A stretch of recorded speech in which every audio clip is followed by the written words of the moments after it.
No thing.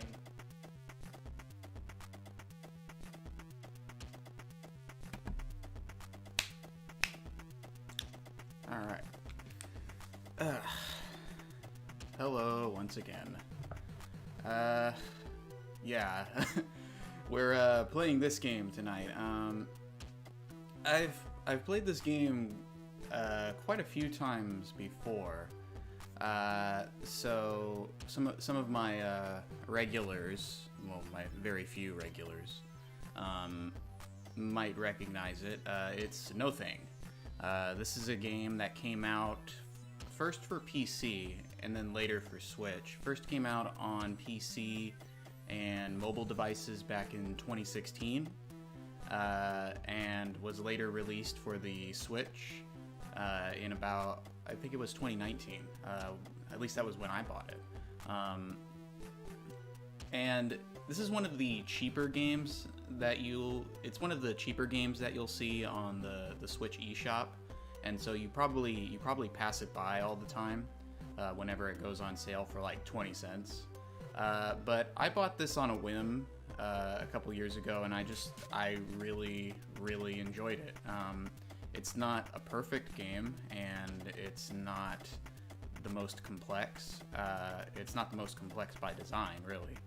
But it has a lot of stuff in it that just really, I don't know, just really tickles my fancy, I guess you could say. But anyway, let's go ahead and jump right into it. So first, we're going to go to Storyline. Oh, by the way, this is a pretty loud game, so let me know if I need to adjust the audio levels. I did a sound check earlier.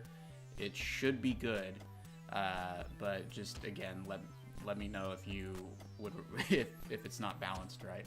So first, we're gonna go to continue right here. I already started a game, but I'm at the first level. So this is a new game. This is a new campaign. So go to continue. Well, actually, hold on. Let me go back to exit to menu. Oh, did it glitch out on me? Well, that was unexpected. Give me a second. Close that. Go ahead. There.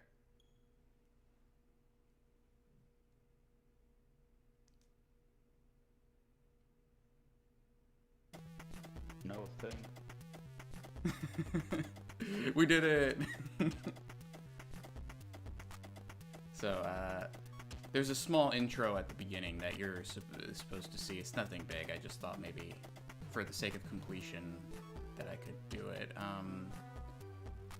Storyline. Okay.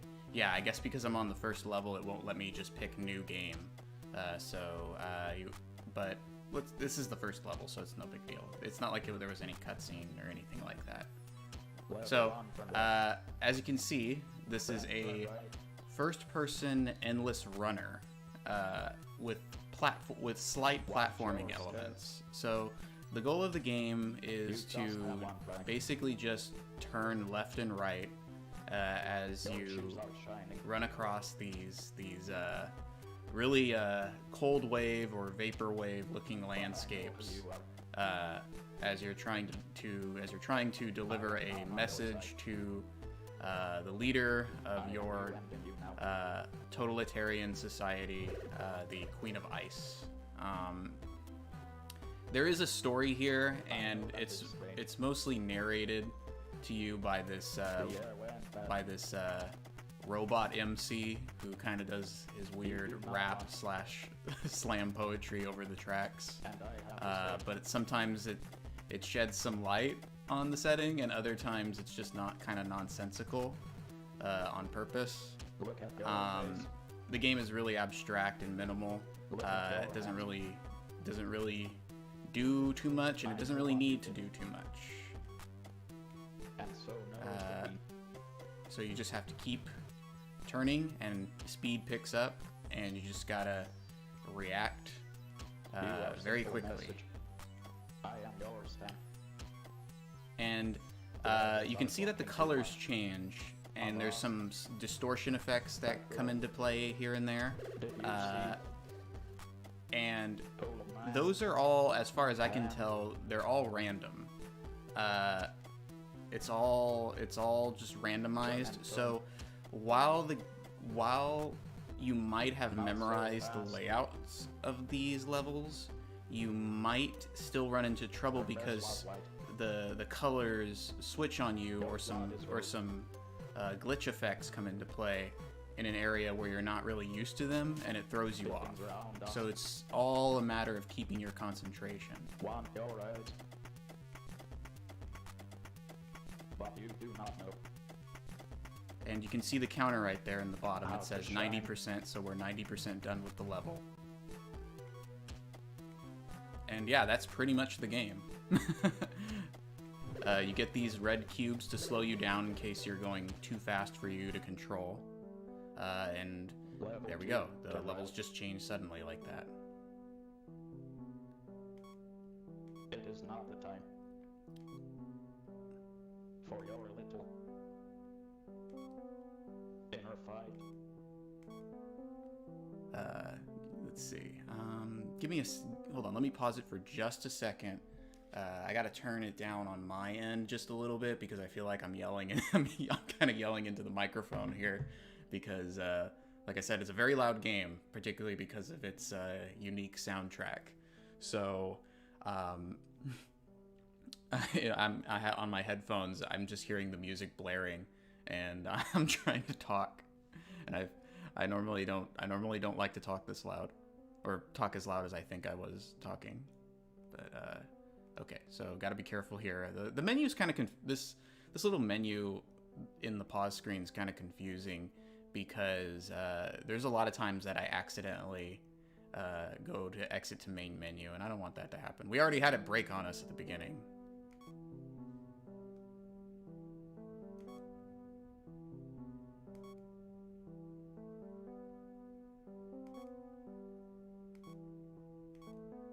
Yeah, right? That's totally stupid. It's like they purposely want you to accidentally go to the main menu and lose your score. Because right next to the percentage button... Oh, shit, no. Oh, cool. I saved myself. All those buildings. Damn it. I have nothing for you to say. Oh, no. No. Yeah, this happens. So, the game is not, how can I put it? I don't want to say it's not tightly designed. Rather, it's fluidly designed. So, there's a lot of moments where that kind of stuff happens, where you turn way too early or way too late and totally mess up the intended path. But the cool thing is that as long as your timing and your sense of where you are, because you can't look down or look up, as long as you kind of have a sense of things, you can save yourself but you can save yourself at the last moment, like on like a pinpoint, like a sort of like a razor's edge, but it can still go all wrong also, all so quickly, and I would almost, this may seem like a weird comparison to make for something like this, and maybe it's giving the developers of No Thing a little too much credit. I would almost compare it to something like Mario 64, in that you have the intended path you're supposed to go. But then you also have, because of the way it's designed, you have a lot of ways in which you can break the normal sequence of things. But it's somewhat by design, but it's also just kind of incidental. And so you have like your intended path, you have like the elite, like the elite sort of skilled player path where it's like, okay, I know the levels, I know the mechanics, I can take advantage of them and speed up this whole process and do things that I have nothing for you that to say. normally the game is not always taking Keep your into head on account. the floor. And then you also have ways in which you can just totally break the game. But at the same time, it feels as though the developers are kind of aware of that, and they don't really care too much, so they're not like penalizing you too much for doing that. I'm not sure if I'm putting it the right way, but I think you get what I'm talking about. If you played Mario 64, I'm pretty sure you get what I'm talking about. So, and that's kind of funny with this game too, is that there's only two directions you can pull, but it feels like there's a lot of depth to the maneuvering and the physics and stuff like that. I mean, it's really weird how they're able to pull off a game like a 2-button endless runner and yet make it feel almost like oh crap, make it feel almost like Mario 64 in terms of that freedom to the player to just kind of once they've learned the world and learned the mechanics, to just have fun messing around with them and figuring out little tricks. But the queen is waiting, and the journey is long. And I don't know if you see it at the bottom of the screen, but before I was at like 170. Your score is basically how many turns you get. So it's like an arcade game in that there's a score, there's an element of score attacking. There's an element of trying to get a high score in terms of the number of turns that you make. So again, I feel like that what I was just talking about is part of the design of the game, because there is no way you could maximize your turn output, your score, unless you had a great deal of freedom to mess around with the levels and mess around with the physics. So there's been a few times when I accidentally, totally accidentally by the way, not intentionally, get stuck in a corner, but I can still keep turning. As long as I don't accidentally turn in the wrong direction. And so in those instances, I can max out my score in a very kind of cheap way, though something could always still go wrong that I didn't account for. And there's other parts of these levels too. Like there's one part in this level in particular where if you get the timing just right, you can keep going in a circle pretty much in almost like forever. And as long as you just keep your timing at the same repetitive, somewhat monotonous pace, like, yeah, right here, this is it. So I could just keep doing this and maximize my turns. With no interest. And there you. Without permission. 8 hours sleeping. Now, also these paths right here, they're broken up. So the reason they're broken up like that is because every time your character, the simplest office clerk, skips over like a ledge or like a bump in the road, he gains some air, and he also oh crap. He also picks up speed. So some of the levels have broken up paths like this, specifically to launch you in the air and freak you out, or increase your speed to an absurd degree to try to test your concentration. And that's when those red cubes come in handy. Oh, damn it!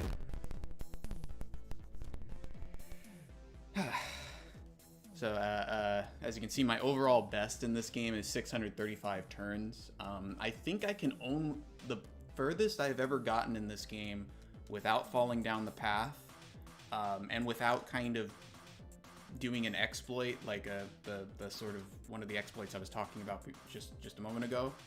I think the furthest I can get is like level 5. There's only 11 stages in the game. But it took me, my first go, it took me about, I would say, well, I didn't play it all in one sitting the first time. I believe it took me at most like 2 hours, and cumulatively. Do not search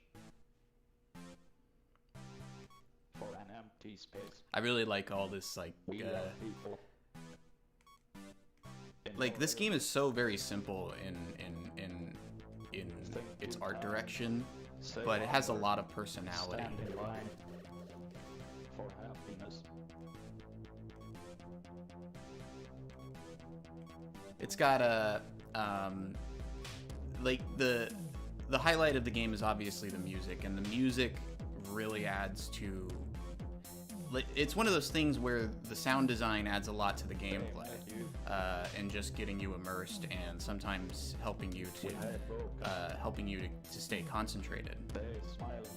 Like, I don't think I would do as well at this game as I can do if it weren't for the fact that the soundtrack is just really good to listen to, and you sort of, it helps you to keep your pace. If it was just quiet without any music, it'd probably be 10 times harder. At least for me. So, okay, so let me see how many times I want to do this. Boom, boom. 1, 2. 1, 2. 1, 2. 1, 2. 1, 2. Yeah, so you can just kind of do that. That's fun. 8 hours sleeping. 8 hours working. For 8 hours watching TV. Documentation. Memory. Now, the red cubes slow you down, but there's some later cubes that come up that speed you up, that increase your speed.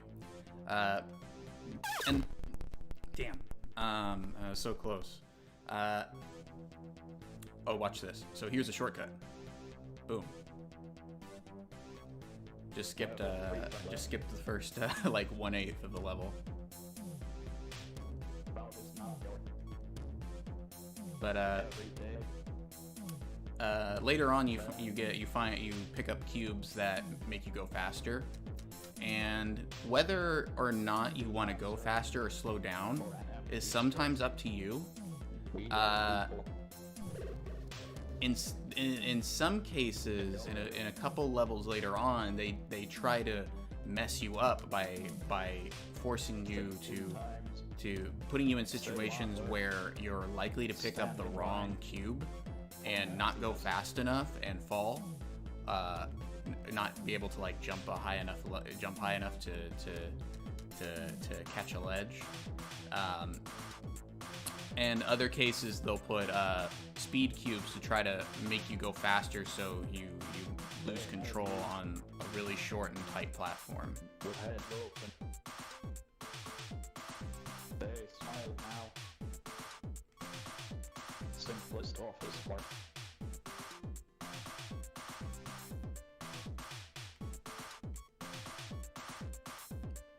All those faces. Now, the soundtrack to the game, too, the soundtrack to the game was mostly done by I think it was exclusively done by the game's director, Mikhail Stileski, I think is his name. We'll see his name in the end credits, so if I got that wrong, I apologize, Mr. Stileski. Like I said, it's a Polish game, so I always just laugh when I see the names at the end credits. Just, I don't know. I find a lot of those Slavic names to be very funny.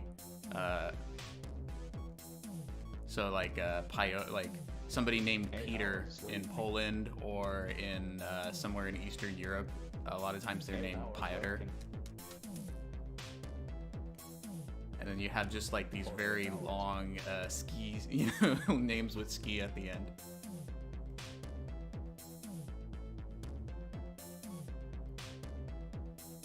Watching TV.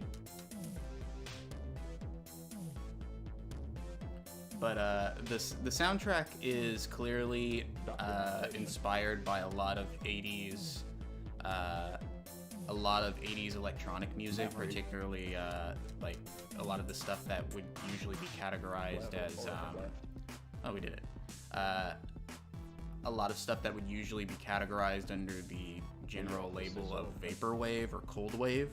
I'm not a big fan of the term. Damn. I probably should have just stayed on the ledge, because sometimes you'll be on the ledge, like right on the ledge, and you'll stay on just long enough. The game will sometimes force you to fall off, more, like the RNG or whatever will or whatever it is will make you fall off rather than fall back on the path. But if you can stay on that edge long enough to make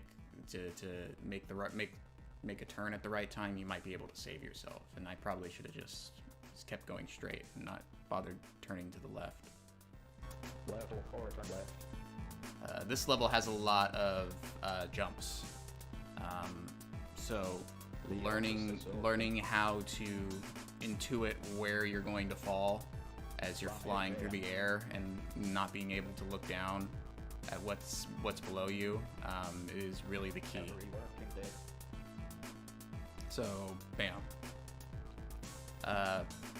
But as I was saying, I'm not a huge fan of the term vaporwave, because I just think that it's a term that doesn't have a lot of meaning. A lot of the music that's usually categorized under those labels is you just really what you would brand as like synth pop or industrial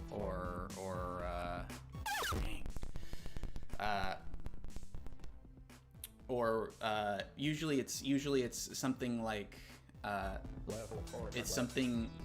electro. It's just, I feel like vaporwave is just a term people made up later on. I could be wrong, but a lot of the music I listen to in my normal time would probably be categorized under that label, but I've never really ever thought of it as falling under that label. I just always thought of it, oh well, you know, it's just synth pop or industrial or electro funk or whatever. A lot of times maybe people are more referring to to an aesthetic when they use that term, but to me I don't feel it's a term that has very much meaning. Cold wave is a term that already kind of is pushing it, but at least cold wave has a kind of precedent as far as its usage goes. Every word is written. I guess maybe because I didn't really start hearing the term vaporwave until I started seeing people using it as a meme. So I don't know what really would fall under that category that doesn't already have a label that more than that does the job more than enough in describing it and categorizing it already.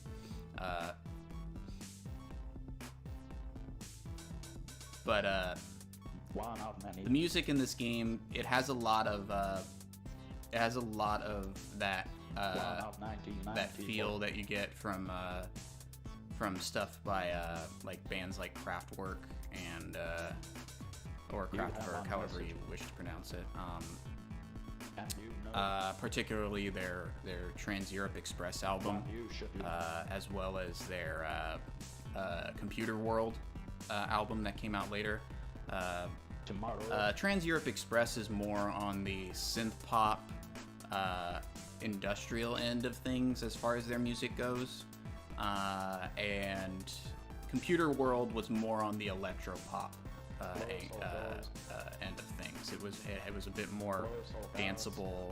It was definitely the band's attempt to appeal to some of the trends of the early 80s.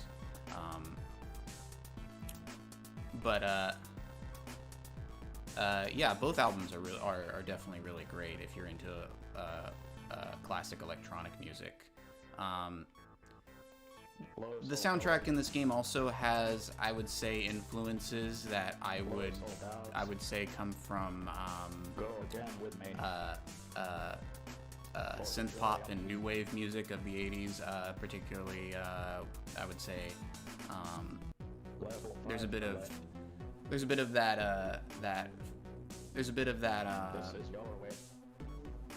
that vibe of that you get when listening to something like White Feathers by Kajagoogoo or Kajagoogoo.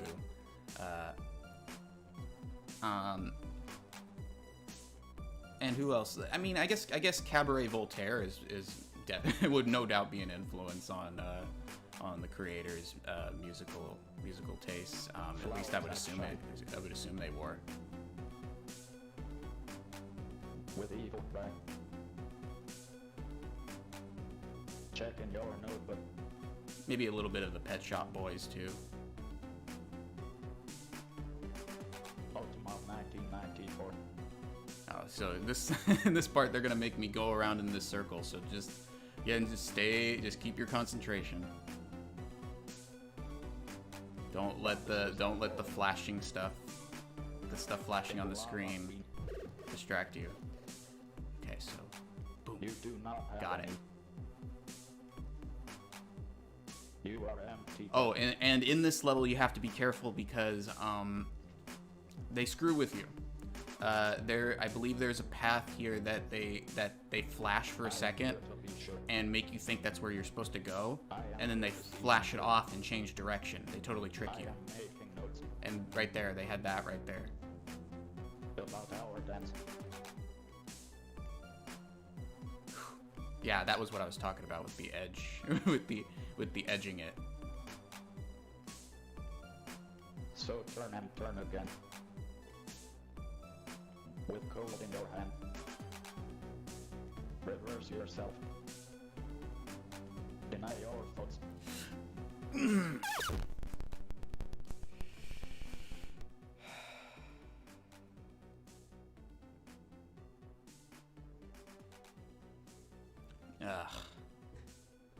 Yeah, so it was level 5 that I got that 635 on. So this is the furthest this level is the furthest I've gotten in this game on just 1 credit. Level 5, turn left. And I like how they start you at the beginning. They're generous enough to not make you have to start the game over from the beginning, but they respect your skill enough. Like, they respect you enough to make you have to start over from the levels opening. Flowers that shine. And yeah, if you saw that, they were like, oh, here's where you're gonna go, and they blanked it out. They phased it out and made me go in this circle. And it's very easy to get deceived. It's very easy for the game to trick you and make you fall. To, like, I guess pull the rug out from under you is the phrase I'm looking for. You are empty.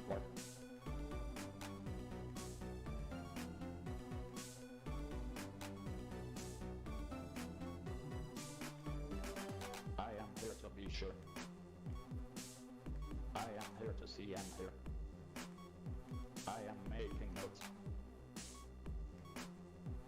about our dance. By the way, if you can write lyrics but can't sing and don't really care too much about tones and harmony, more want more of like a poetry approach, Reverse using a yourself. robot voice, it's an option. Deny your thoughts. Just load up your Microsoft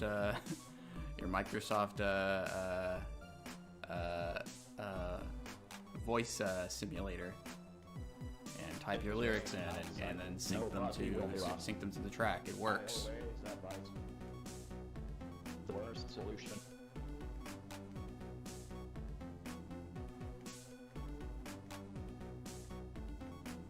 Level Ah, 6 here we go. left. Yeah. Overrated by people.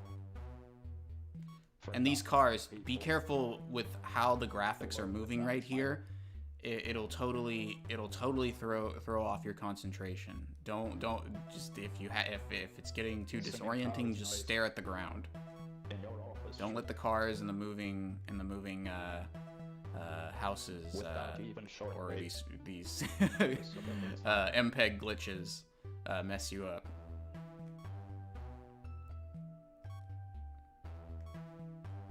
It is Monday today. And this radio song. Stand in line. For happiness.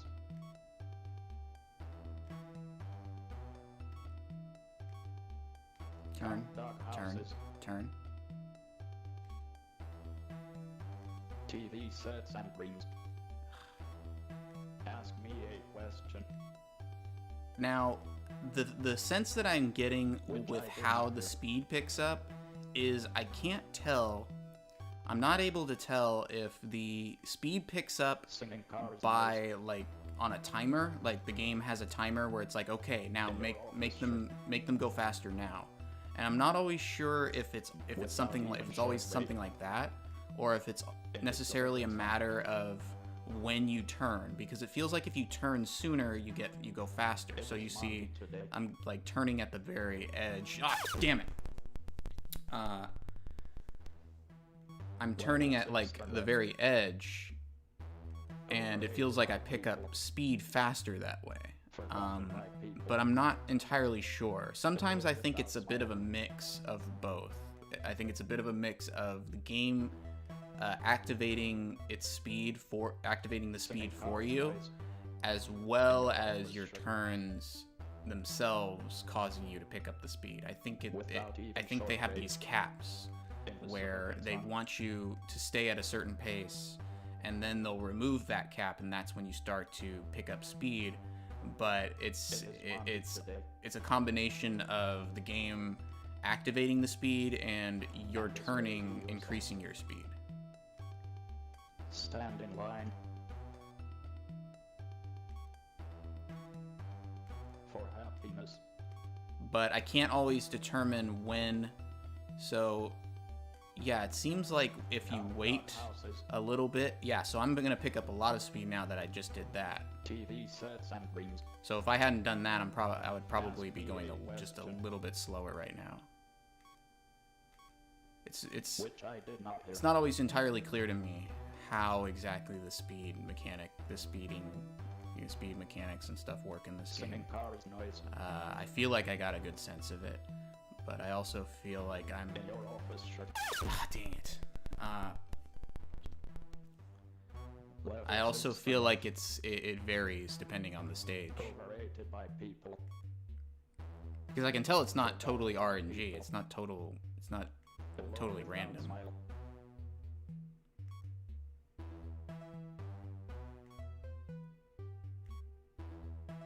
Singing cars noise. In your office shirt. But it doesn't always feel totally consistent either. Without even short. There does seem to be a measure of control given to the player over that particular element.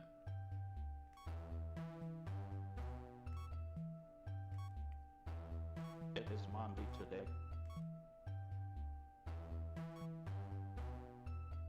And this radio song.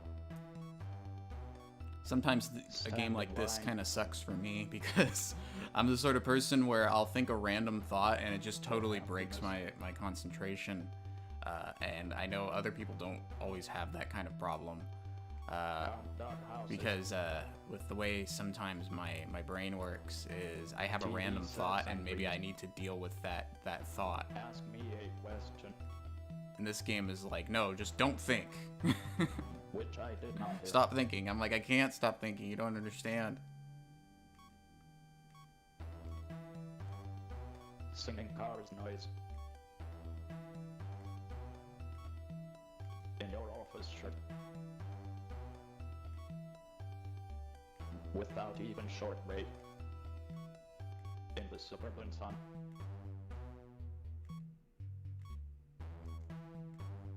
It is All right. Monday today. I think we got it. And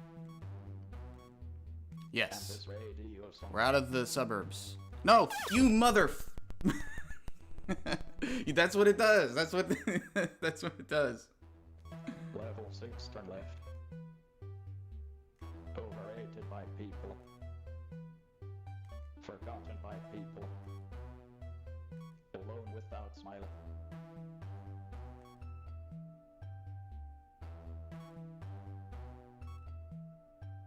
Singing cars noise. In your office shirt. Without even short break. In the suburban sun.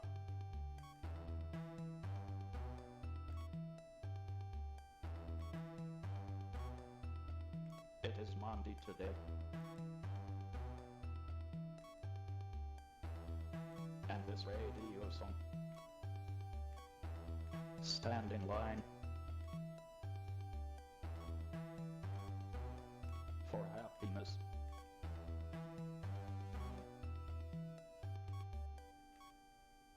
Count dog houses. All right, we got it. TV sets and rings. Ask me a I'm question, doing it. I'm doing it. Nah, I shouldn't do that. which I did not hear. I refuse to be a Donkey clone. Of course, I got a feeling that Donkey is just gaslighting people. Singing cars noise. He talks about clones of himself, but I'm pretty sure I have my favorite Donkey conspiracy theory right now Without is even that short he's break. actually a clone of Rockcock 64. In the suburban sun.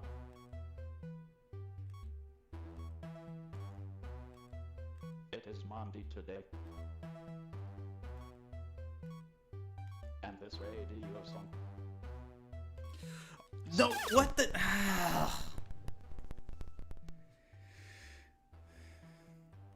Level 6 Gosh. left. Overrated by people. Forgotten by people. Alone without smile.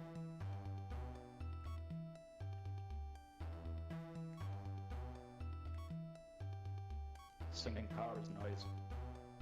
In your office shirt. Without even short break. In the suburban sun.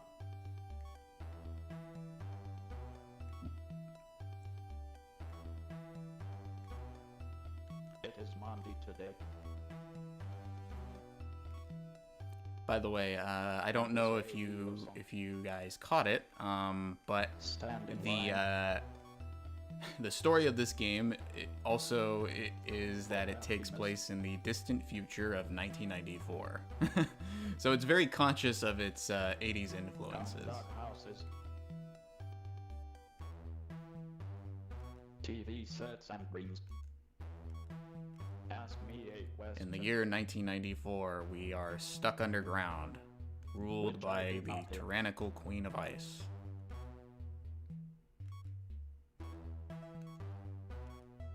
Singing cars noise. And that's actually from like a creative writing standpoint. Without even short That's break. kind of meant to, I With the think, suburban song. rationalize the strange aesthetics. The idea here is that these visuals and everything are the product And this of radio our song. degeneration. Stand in line. For happiness. Sort of the idea that people have been stuck underground. Dang, I was so close. The idea that that it's working with is that the human race has been underground for so long and under this particular regime that this is what we evolve into, these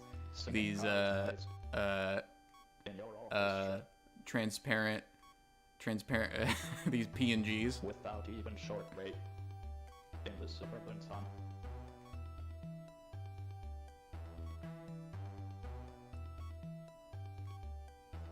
It is Monday today. I like that. I like how it has a somewhat serious plot line, but also it's Stand in line. It has a tongue-in-cheekness that it's very self-aware of and indulges itself in. It's a good balance, and I'm all about balance and harmony. Count dog houses. No, I thought it was the other one. I thought it was the other. I thought it was time to turn to the right, to the One Direction. Forgotten by people. Alone without smile. Gosh. If I'm having a problem on level 6, I'm definitely gonna have a problem on level 7, because level 7 sucks. Without even short wait in the suburban sun.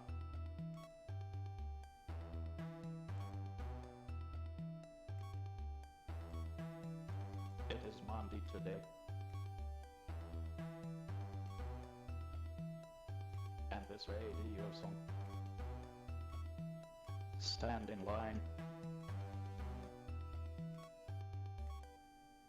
for happiness.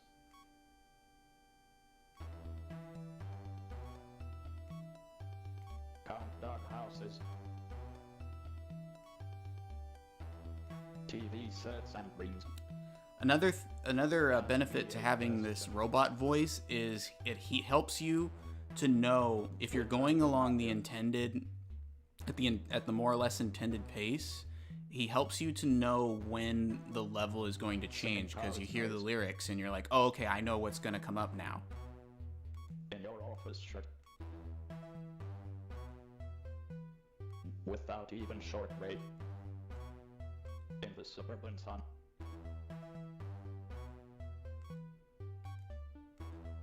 It is Monday today. And this radio song. Okay. Stand in line for happiness. So thank God.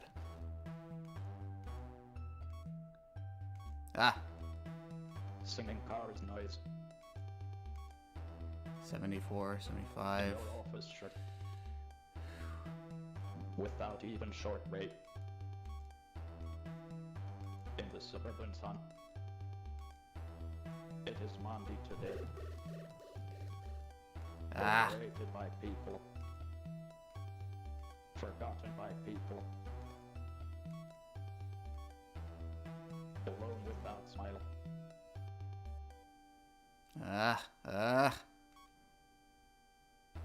Go. It is Monday today. Go, office clerk, go. For the joy of we. Ah, we did it. From left. Okay, this level is bullshit. And I need a drink of water because I need to mentally prepare myself for it.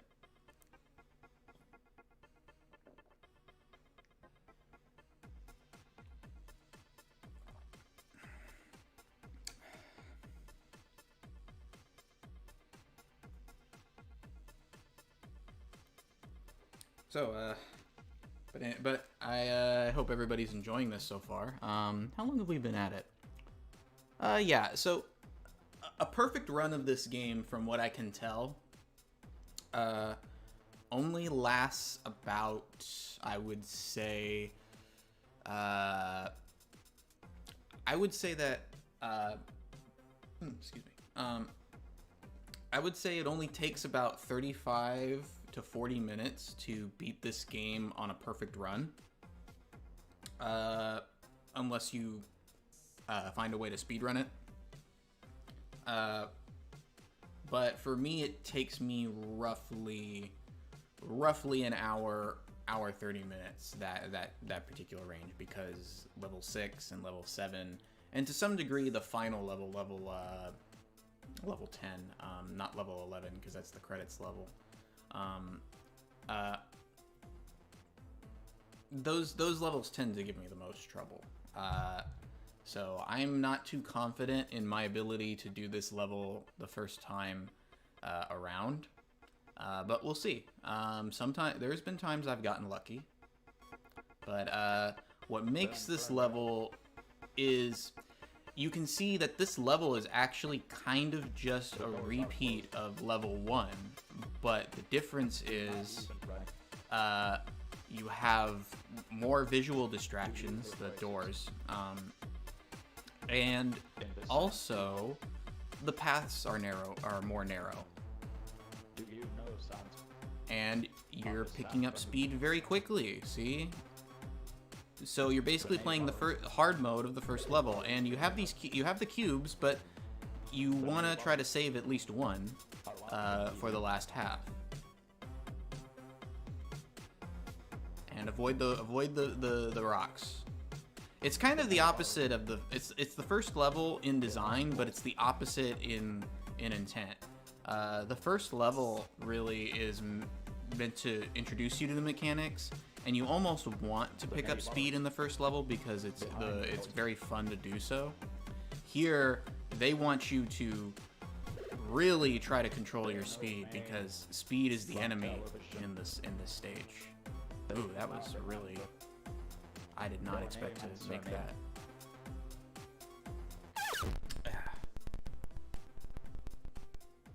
Level 7 from left. But here's a cool thing. So you can you can turn backwards if you get the timing right. So now we're doing the whole level the opposite direction. In this empty hole. Do you know sounds of this afternoon? The neighbors are eating dinner. Wow. You know, if I beat this level going backwards, that'd be a... Nope. Spoke too soon. Level 7 from left. Then turn right.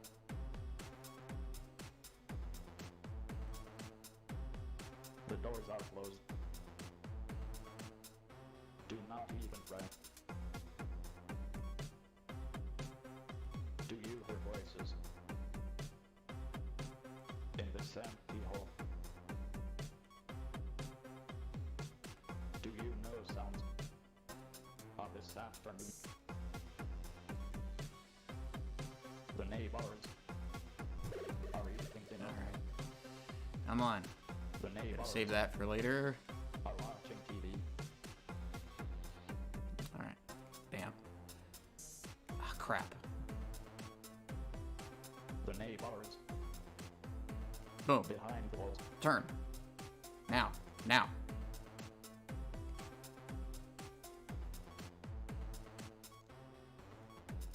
The neighbors behind the doors.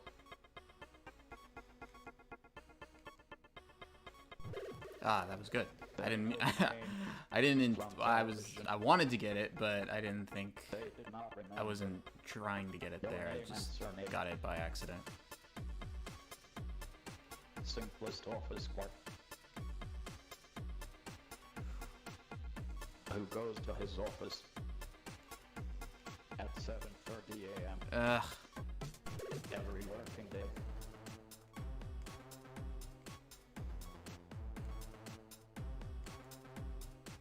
The year is 1994. Oh, man. The television Wait, I shouldn't compliment myself. is everything for you, That always ends up being my downfall. and everything is on TV. Damn it! Level 7 turn left. Then turn right. Alright. The doors are closed. The doors are closed. Do not even try. No, no, little Troy. Do you hear voices? In this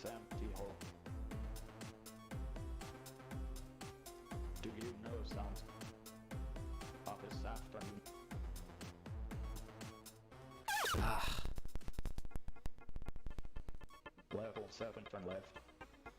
Turn lefty. Then turn right.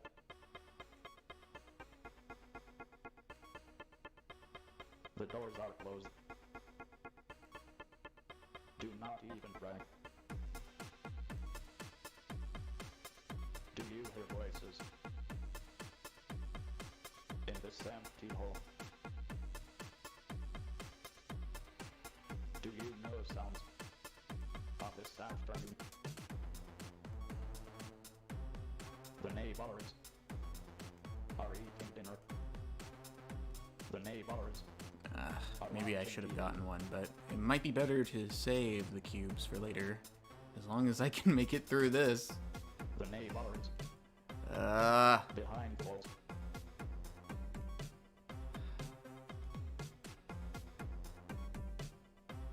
Oh man, I was about to fall. The neighbors.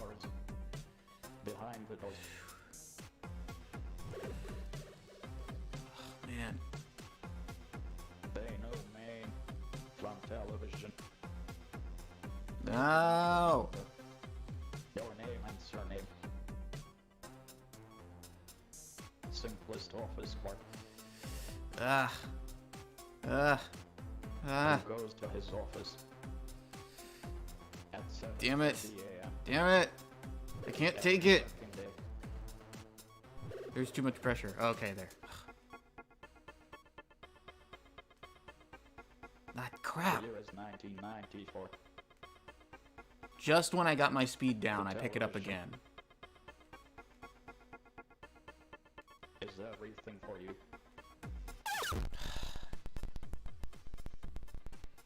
Level 7, turn left. Then turn right.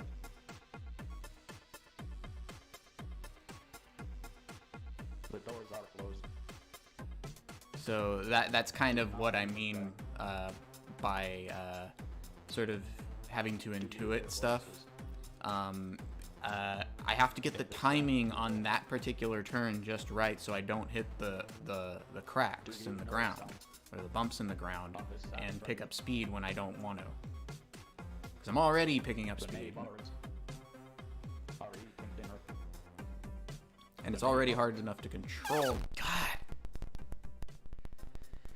Level 7, turn left. Okay. I didn't get it. Good. The doors are closed. Do not even try. Do you hear voices in this empty hall? Do you know sounds of this afternoon? The neighbors Come on. Come on. are eating dinner. Come on. Do it. The neighbors are watching TV. Yes. The neighbors behind the walls. Make it, make it, make it. The neighbors behind the doors. Oh my god. Okay, get that. Alright, I think that was a good idea. From television. Yes. They did not remember your name and surname. Oh my gosh. Simplest office work. His office at 7:30 a.m. every working day. Oh shit. No. The year is 1994. Television is everything for you. And everything is on TV. Come on, come on.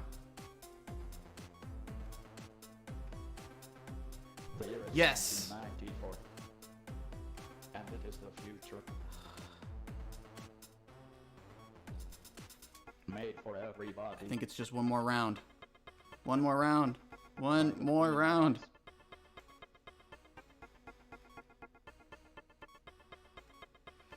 Oh shit.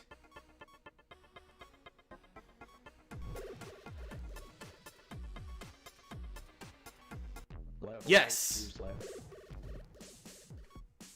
Ugh, I don't care. I made it past level 7.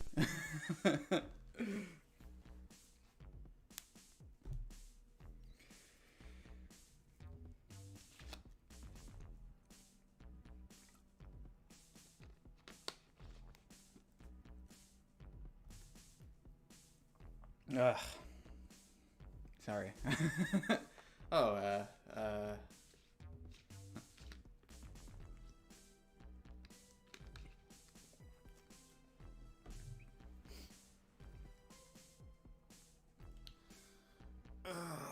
oh boy.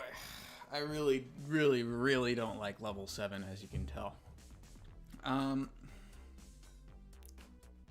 I feel like that level should be later. This level is not really that hard. Okay, so that's the speed cube. So here, just try not to pick up the wrong cube at the wrong time. Not too fast. You are waiting for my screen. Yep. Got it. Okay, good. Do not wake up. Stay in green. It is your duty. For the queen.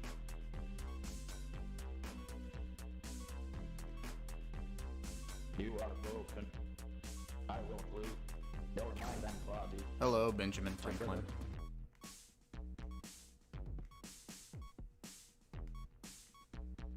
The city is silent, with empty streets. Something is wrong here. Something wrong in you. I like how simple everything is in the visual department here. I mean this as a compliment. This feels like a game anyone could really make. You know, you don't really need to do much these days to make a new game, you know? I mean, if you got some skill and like something like Blender or Animator, and you got, you know, a decent engine that you're familiar with, like even something as simple as like Click Team, you know, you can make your own game and put it out there. Do not wake up. I mean, most of this game was just designed by one guy. Stay in green. It is your duty. For the queen.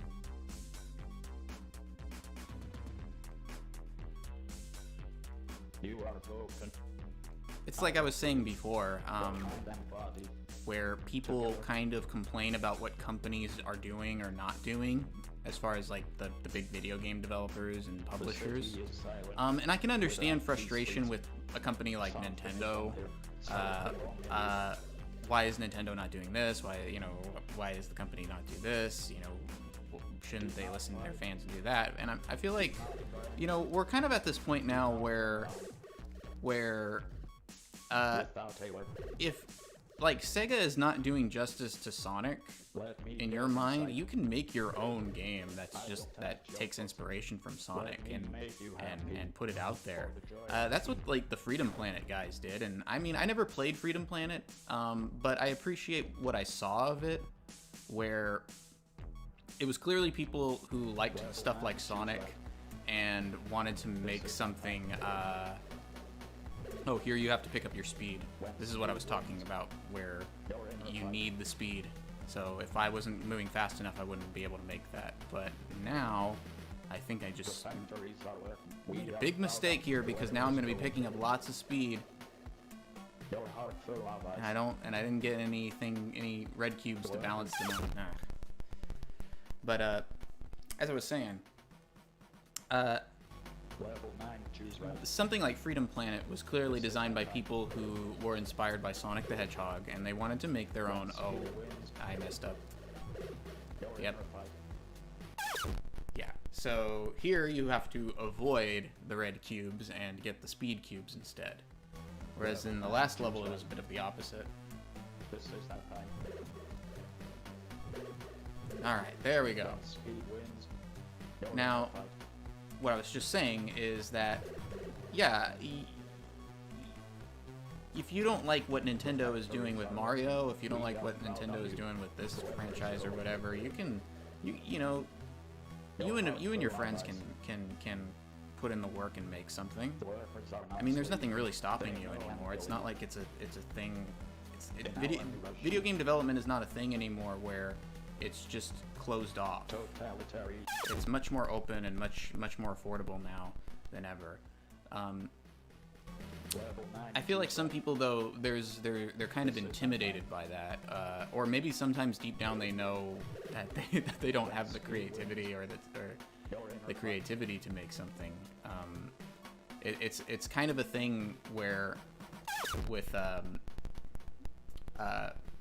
games made by big publishers and stuff, they develop large fan bases. There's communities around them. Everybody kind of has a lot of the same feelings, so to speak, and that's very comforting. Whereas making your own game and having it be good enough to develop a similar devoted community is a task that just feels very daunting and scary. Because what if you realize that that maybe you don't understand video games as much as you think you do? And what if you make something and you're pretty sure it's good, but you have to put in all this work to get it into the public eye, you know? I don't know, but This is that time. a game like this kind of shows you that you don't need to do too much. Your inner fight. You just need to have a good idea of what your inspirations are as far as the game design, the visual design, the sound design, etc. And just find a way to bring them all together into a nice, cohesive package. Your heart full of ice. The workers are not sleeping. I just feel like a lot of times with the bigger publishers and stuff, fans develop a sense. Totalitarian. They on the one hand they'll develop a sense of entitlement, and on the other hand they'll develop a strong sense of identity with the brand. And I don't think that that's always very healthy. Level 9, choose right. This is that time. And I feel it would be healthier if people, for example, When speed wins. I feel it would be healthier if people took inspiration from these larger brand works, these larger brands and franchises, and took that inspiration to create something new and add it to the creative gene pool, rather than contenting themselves with just being a fan, and and all the drama that comes with all the drama that might come with that. The weather is cold. Your heart full of ice. The workers are not sleeping. Because that's the thing. That's partly why a lot of fans of bigger franchises become very obsessive. It's because they don't create anything themselves. Oh, this is not very good. Now Oh, you there we see go. all the effort. Good and pretty. They don't really create anything, and so they begin to develop a kind of identity thing with the product. The product that they're a fan of becomes so much part of their identity that it becomes difficult to Speed wins. like when Your something inner fight. the best way I can put it is that or at least one way I can put it is The weather is cold. that if you are a creator yourself and you feel confident in your ability to compete with, developers working for larger companies, then even if you're a fan of what those larger companies are making, you don't feel as much anxiety if you feel that if you start to notice that the franchise that you really like is going in a questionable direction. But if you're not really a creative, or at least all your creativity is sort of just boiled down to being Your inner fight. if all your creativity just kind of boils down to being derivative of The weather is cold. those works, right? Then, god damn it. Can I just I think I still have to do the level. So hold on, let's see this. I want to see if this works.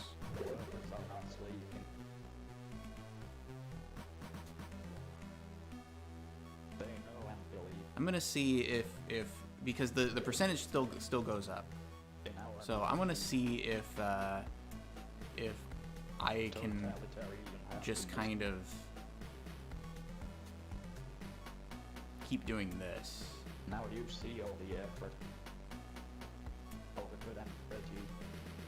Because I have a feeling they didn't account for this, and I want to see if.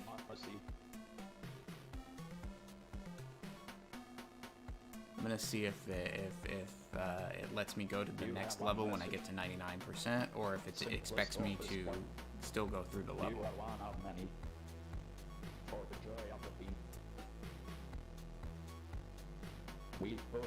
I am picking up speed though, so that's good. Oh, hold on. That might be why it's designed like that. That might be why like that ledge is right there, because they're figuring, hey, you know, the person might go in circles here very slowly. So maybe they're trying to, maybe this is their way of putting a band-aid on it. So we're moving.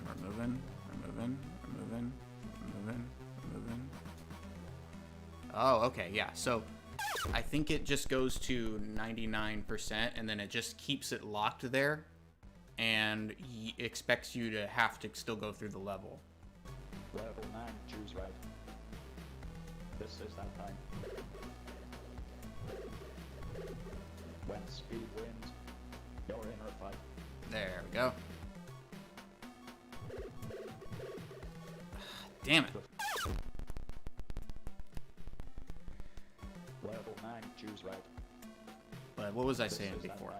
Yeah, so there are plenty of creative people who are involved in, say, fan works, right? And I'm not saying that those people, that their skill and their passion is without merit, but I have noticed that some people are more content, for example, to more content to just make derivative fan works rather than taking that inspiration that they have from their favorite franchise, their favorite animated series, their favorite video game, their favorite comic book or whatever, and putting that into creating something original. And in some cases, what I've noticed is some of the people who complain the most about how franchises are treated, when they actually do jump into that, jump from fan works to original works, a lot of times they bomb because they really don't understand things as much as they might want to believe that they understand them. It's like when you have a movie critic who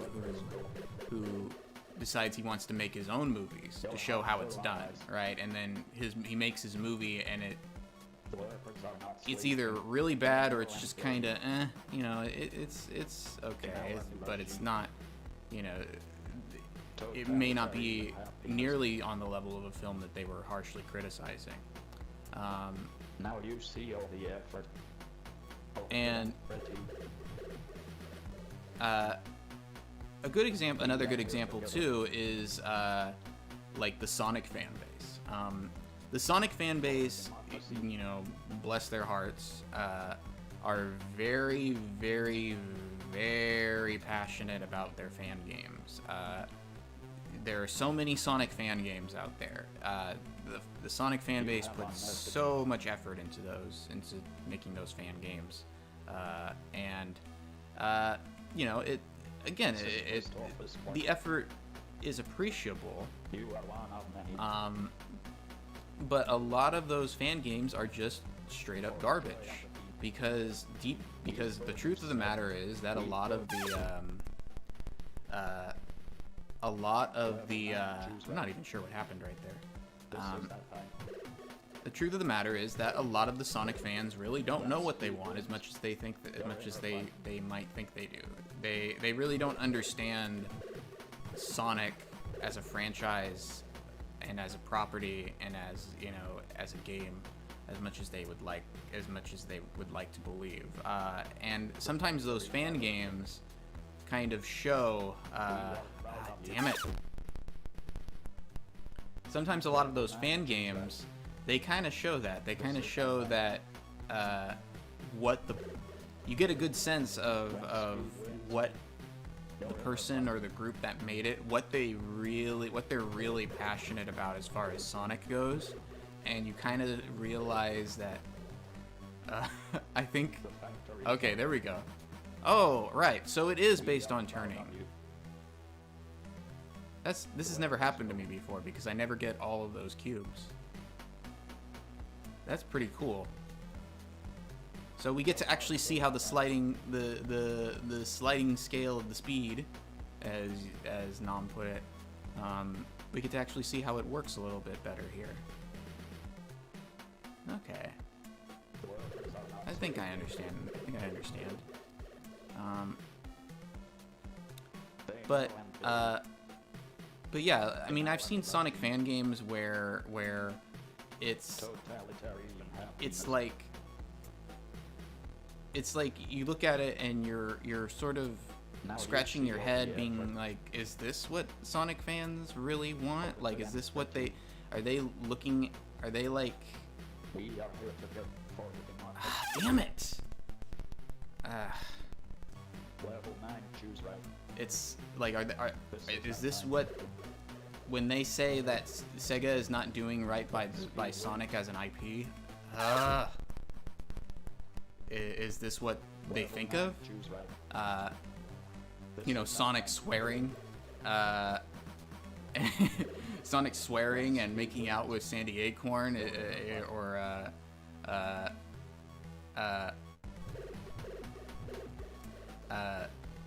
stuff like Sonic Robo Blast, where it's all like it's a Doom wad that these guys spent 10 years, like somewhere in the neighborhood of 10 years developing, and it just kind of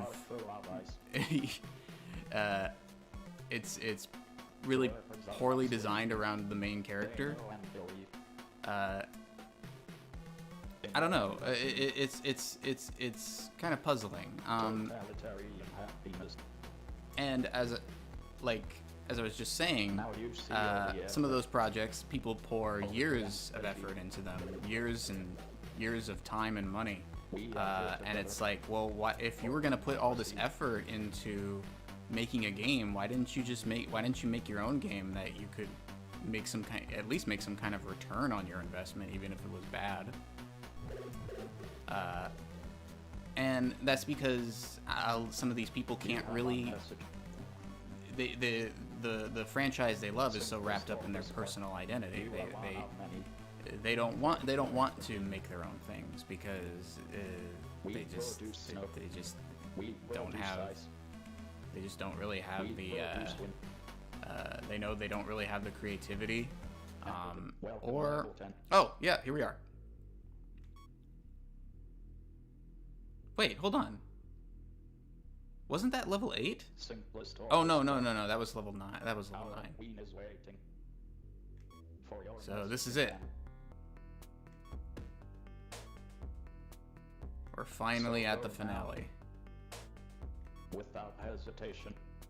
But I guess what I'm saying is that there's people that I know, even some people that I know. See, and the floor at the bottom breaks after a certain amount of time, so they don't want you to. They want you to go up and stay up. I mean, and there's also people that I know, and everybody, you know, and I. The reason I always say, like, you know, do your own stuff, man. You got talent, you got skill, you got talent. Is because.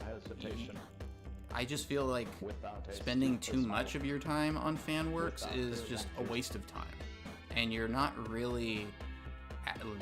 I feel like you have if you're a creative and you have talent, you have a certain obligation, I feel, to contribute more meaningfully to that, like I said, that creative gene pool. Otherwise, that gene pool is going to become stagnant. It's going to become too inbred, and it's gonna die. It's gonna die out.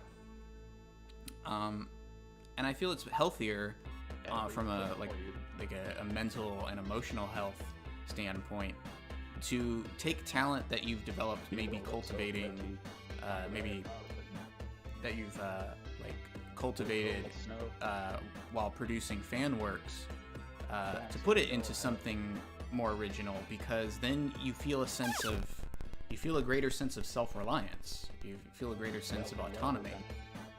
And a lot of people's mental problems derive from a feeling like they don't have control, like they don't have autonomy, and they don't have that they're not self-reliant. And you're not really going to get those feelings if you're always just drawing or writing or making games based on other people's characters. Characters that, of course, that you don't own and that you have no control over. So, the company can always just take your favorite character and do the most scandalous things with it, and you don't have any say or control over that, unless you want to be a complete crazy person and start sending threats to people working at Nintendo or Sega or wherever. Everything for you. You will look so unread with cold snow.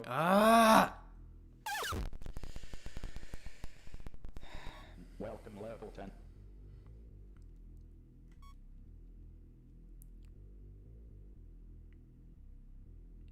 Simplest office part. But yeah, and I think that fan art and fan fiction and fan games can be a good way for you to figure out what your style is, and whether or not you like writing, or that you like drawing, or like game design. But they shouldn't be your end. Without a stupid smile. If you're really passionate about those things, then they shouldn't be your end. And I think it becomes strangely enough, it does become a bit of a creative hole. It becomes a creative crutch.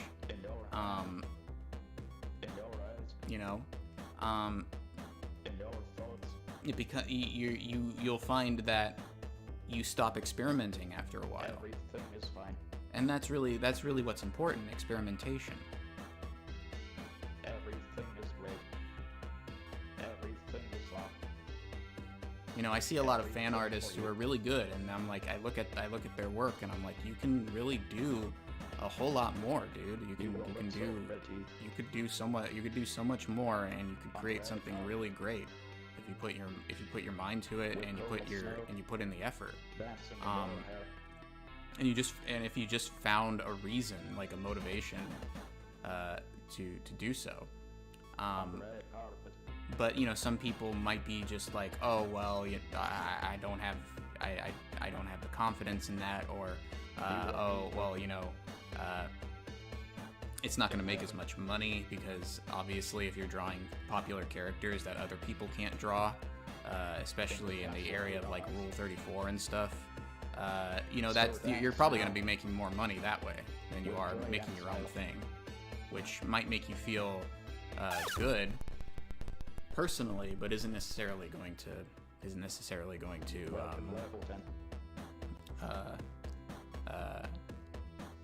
pay your bills. Unless you really are able to find a market for it.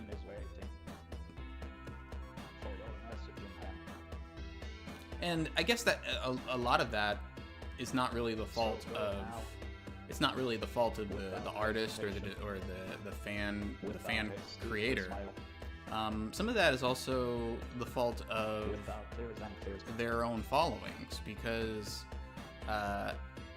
you might have a fan artist who draws really great stuff as far as that character goes, as far as like a popular character goes, but then they draw like their own character, or maybe even just draw something pleasant, like, oh, here's some flowers that I drew a picture of, and Everything is great. it's not going to get nearly as many likes or Everything is wrong. retweets on social media and stuff, and so they'll Everything look at for that you. and they'll be like, well, I guess there's no point in trying because nobody cares. You will look so pretty. On the red. And again, that's because there's also a lot of people who are fans fans of fan creators Dancing in your head. who don't create. So they kind of live vicariously through the fan creator, or they just see the fan creator as somebody where it's like, okay, well, I can't draw this character, I can't write good fan fiction of this character, I can't make a fan game with this character, so I'm gonna just kind of only encourage this person when they make like the Sonic art, or when they draw Sonic, or when they do something with Sonic. And if they ever try to branch out and do something original, I'm just going to be very apathetic and very kind of, okay, whatever, that's nice, whenever they do that, because I don't really care about them. You are now everything. I don't really care about their creative development. I just see them as a proxy to make up for my own lack of talent. Did you see? And I guess the sum of the point I'm making here is that it's so much more easier now to be creative, and I mean, in many cases, if you're living in a first world, what's called the so-called first world, you probably have more free time than a lot of other people to put in the work needed to better yourself as far as like, you know, anything creative goes. And all the tools are available to you at like the drop of a hat. Simplest. So it's like, just get to work. This guy can make this game, and it's good. There we go, and we did it. We ran right into the Queen of Ice.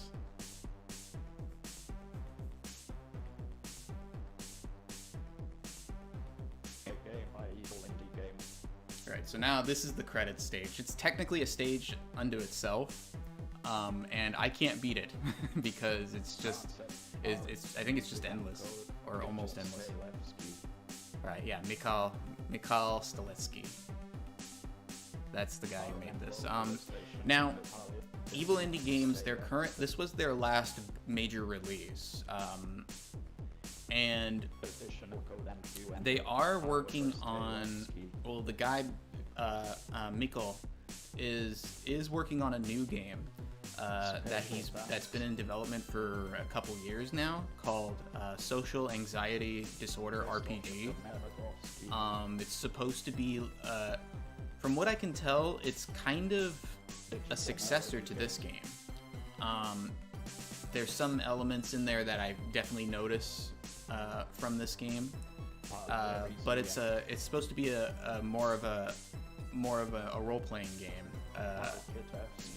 like an abstract role-playing game where you play as somebody who has social anxiety disorder, and you have to try to navigate through life. And it's a very unique concept from what I've seen. And it really goes kind of ham on its sense of abstraction. But supposedly, it was originally going to come out in 2020, but supposedly it's going to come out this year. So if Evil Indie Games is able to finish it, I would definitely like to either stream it or review it or something. I was originally going to do a review of this game until I decided, no, I'll just stream it and just, I mean, everything I can say in a review here, I can say in a stream like this.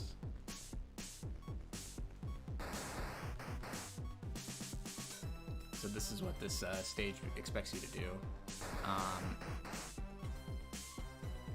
And yeah, I've never been able to actually get the 100% on this.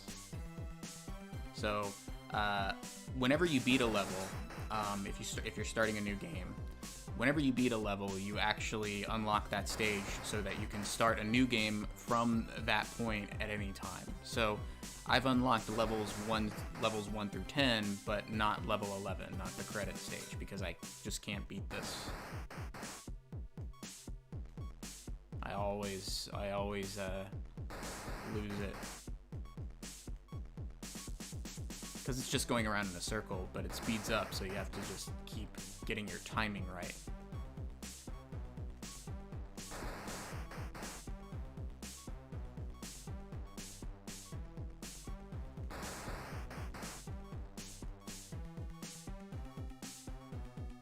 But yeah, I mean, this game is not very expensive. It's not very expensive on either Steam or Nintendo Switch. The benefit of getting the Steam version is that you can buy the soundtrack with it. But I mean, from what I can tell, the Switch port really works just fine. There's very few problems as far as like the port job goes. But yeah, I mean, I can't really recommend this game enough. Oh, man, I was so close. For anyone who really just wants something very inexpensive but very unique in its style, which is why it's one of my most played games on this console. I think I've actually played this game more than Mario Odyssey.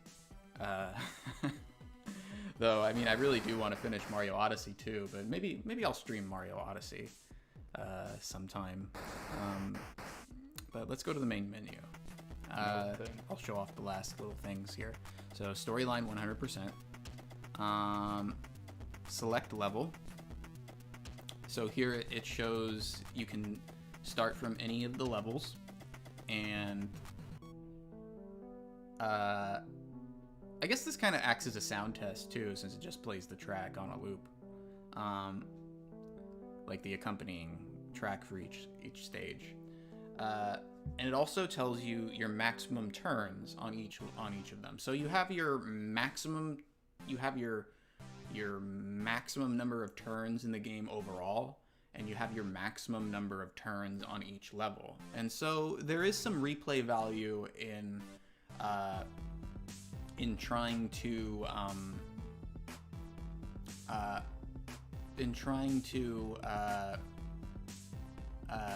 get a better score on each stage.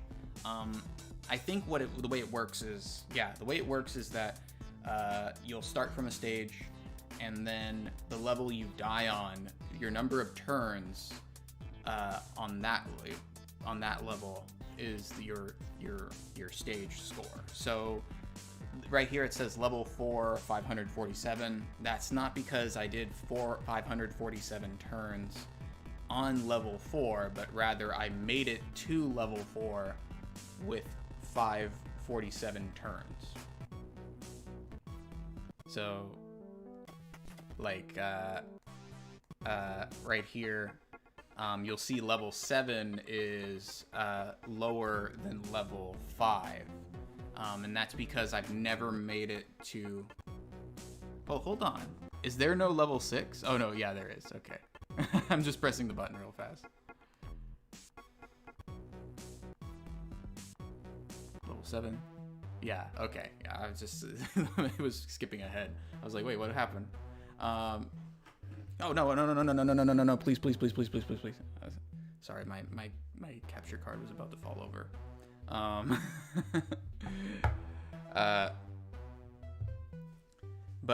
Yeah, so you can see right here, level 4 has a higher score than level 7 or level 8 because a lot of times I can't make it all the way to level 6 or level 7 on one credit and have to start from those stages, start a new score count. And so we go over here, level 10, and you can see that it says 11, and that's because I haven't unlocked the credit stage, the end credit stage. I can only make it to like the 70s or 80s before I fall off the platform after going around in a circle for, for like 2 or 3 minutes. And then over here, let's go back. You have trophies. These are here in the Switch version mostly because the Switch doesn't have built-in achievements into its OS. So these are kind of what the achievements are on Steam as well. The developers have to put these achievements in their Switch versions, like actually in the game. So you can see I achieved this. Yeah, so 2019, June 3rd. June 3rd. So yeah, this June 3rd, 2019. Today is the 20th. Yeah, so it's been 2 years since I got this game. Actress, finished level 1. You have over here television, finished level 7. You can see it June 7th, 2019. So it took me a couple days to actually get through level 7. What was this? Score 500 points. Got that, and here is the coup de grace. Oh yeah, and it says my number of deaths. So I've died in this game. I have died 569 times. My best score is 635, and my maximum playtime is 976 minutes, which is, divide that by 60. 60, 120, 180, 240, 300, 600, 600, add another 3, that's so about 16 hours. 16 hours of gameplay put into this one game. And yeah, I think that is about as much, if not more, than I put into Mario Odyssey, though I never did actually 100% Mario Odyssey. And this achievement right here is score 1,000 points, and I still haven't done that. But yeah, that's no thing. So we're going to be taking a little break, and after that, I will come back with the second game for tonight. And if you're watching this on an archive at a later time, chances are the video is going to end right here, in which case I would like to thank you for watching and hope that I can count on your viewership more in the future. But yeah, intermission time. So go ahead and get your snacks, take a break, and we'll be right back.